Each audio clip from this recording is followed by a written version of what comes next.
Hello दोस्तों, मेरा नाम प्रखर है और आज इस वीडियो में हम बात करने वाले हैं विंडोज़ सर्वर 2012 के सर्टिफिकेशन के बारे में, जिसके लिए मैं एक पिक्चर की हेल्प लूँगा।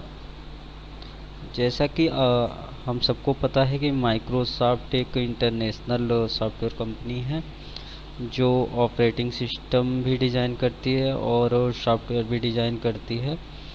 तो जैसे कि माइक्रोसॉफ्ट विंडोज़ के सर्वर विंडोज़ के ऑपरेटिंग सिस्टम जैसे एक्सपी हो गया, विस्टा, विंडोज 7, 8 एंड 10, ये सारे ऑपरेटिंग सिस्टम प्रोवाइड करती है।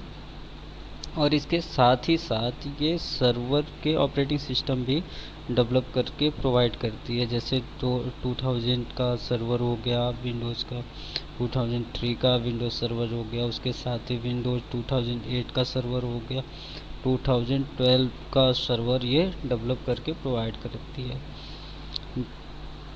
तो जैसे कि माइक्रोसॉफ्ट जब भी अपना कोई सर्वर लॉन्च करती है तो उससे फैमिलियर होने के लिए, उसके बारे में हमें नॉलेज होने के लिए, सीखने के लिए हमें एक सर्टिफिकेशन वो प्रोवाइड कराती है, जिसके थ्रू हम उस सर्वर से, उस वर्जन के सर्वर से हम फैमिलियर होते हैं। तो जैसे कि 2008 का सर्वर जब वो माइक्रोसॉफ्ट ने प्रोवाइड कराया था हमें, तो इसके साथ साथ उसने एक सर्टिफिकेशन भी दिया था, MCITP, Microsoft certified IT professional, जिसके थ्रू हम विंडोज़ सर्वर 2008 से फैमिलियर होते हैं। और उसके साथ उसके बाद जो माइक्रोसॉफ्ट ने सर्वर लॉन्च किया था 2012 का, तो उसके साथ उसने एक सर्टिफिकेशन प्रोवाइड किया था जो है MCSC, Microsoft certification Microsoft certified solution expert, MCSC, जिसके थ्रू हम 2012 के सर्वर से फैमिलियर होते हैं और इसके बारे में जानते हैं। और माइक्रोसॉफ्ट उसके साथ ही साथ इन ऑपरेटिंग सिस्टम एंड विंडोज़ जो हैं ऑपरेटिंग सिस्टम के साथ साथ ये सॉफ्टवेयर भी डेवलप करती है। तो सॉफ्टवेयर में जैसे हो गया माइक्रोसॉफ्ट ऑफिस, .NET और बहुत सारे इसके सॉफ्टवेयर हैं। तो हम बात करते हैं कि अगर विंडोज़ 2000 सर्वर तो 2012 R2 के लिए हमें कौन कौन से एग्ज़ाम क्वालिफाई करने पड़ते हैं और कौन कौन से सर्टिफिकेशन लेने होते हैं। तो सर्टिफिकेशन इन सर्वर 2012 R2 के लिए हमें 3 सर्टिफिकेशन लेने होते हैं। MCP, पहला जो है MCP, माइक्रोसॉफ्ट सर्टिफाइड प्रोफेशनल। इसमें जो पहला एग्ज़ाम होता है हमारा, वो होता है एग्ज़ाम कोड जो होता है इसका 410, यानी installing and configuring Windows server 2000। इसमें इसका सर्टिफिकेशन हमें देना होता है। इसके बाद जो दूसरा एग्ज़ाम होता है MCSA, Microsoft certified solution associate. इसमें जो एग्ज़ाम कोड होता है 411 होता है और इसमें एडमिनिस्ट्रेटिंग विंडोज़ सर्वर 2012 का सर्टिफिकेशन हमें देना होता है। और इसके बाद जो होता है एग्ज़ाम, इसी में 412 का होता है, 412 का एग्ज़ाम कोड जो होता है 412 का होता है। इसमें configuring advance Windows server 2012 services का हमें सर्टिफिकेशन देना होता है। और जब हम ये दोनों सर्टिफिकेशन क्वालिफाई कर लेते हैं तो हमें तीसरा सर्टिफिकेशन देना होता है MCSC, Microsoft certified solution expert. इसमें जो एग्ज़ाम कोड होता है 413 का होता है, जिसमें डिजाइनिंग एंड इम्प्लीमेंटिंग और सर्वर इंफ्रास्ट्रक्चर का एग्ज़ाम हमें देना होता है।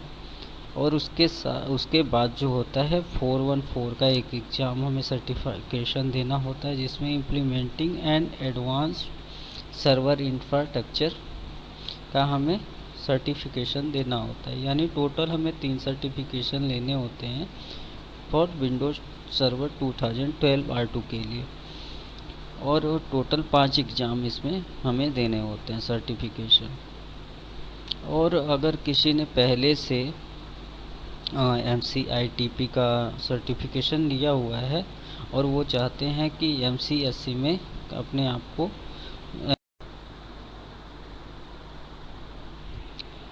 अगर पहले से किसी ने MCITP का सर्टिफिकेशन किसी के पास है और वो चाहते हैं कि MCSC में अपग्रेड करना अपने सर्टिफिकेशन को, तो उनको ये सारे एग्ज़ाम देने की ज़रूरत नहीं है। केवल उन्हें एक एग्ज़ाम देना होगा माइक्रोसॉफ्ट का, जिसका कोड जो होगा एग्ज़ाम कोड 417 होगा, और जिसमें upgrading your skills to MCSC Windows server 2012 का एग्ज़ाम देके उनका जो सर्टिफिकेशन है वो अपग्रेड हो जाएगा MCSC में। तो आप वीडियो को लाइक ज़रूर कर दीजिएगा, और ये पूरी सीरीज़ बनेगी CCNA के लिए सर्टिफिकेशन के लिए विंडोज़ सर्वर 2012 R2 के लिए। तो सब चैनल को सब्सक्राइब कर दीजिएगा, जिससे कि आपको नोटिफिकेशन नेक्स्ट वीडियोज़ को मिलते रहें, और जिसमें आपको प्रैक्टिकली सारी चीज़ों को समझाया जाएगा, और साथ के साथ आप प्रैक्टिकल भी करते रहेंगे तो आपको ज़्यादा समझ आएगा। और वीडियो अगर अच्छा लगे तो आप लाइक कर दीजिएगा, और कमेंट सेक्शन में अगर कोई भी इशू आपको फाइंड होता है तो कमेंट सेक्शन में आप कमेंट कर सकते हैं,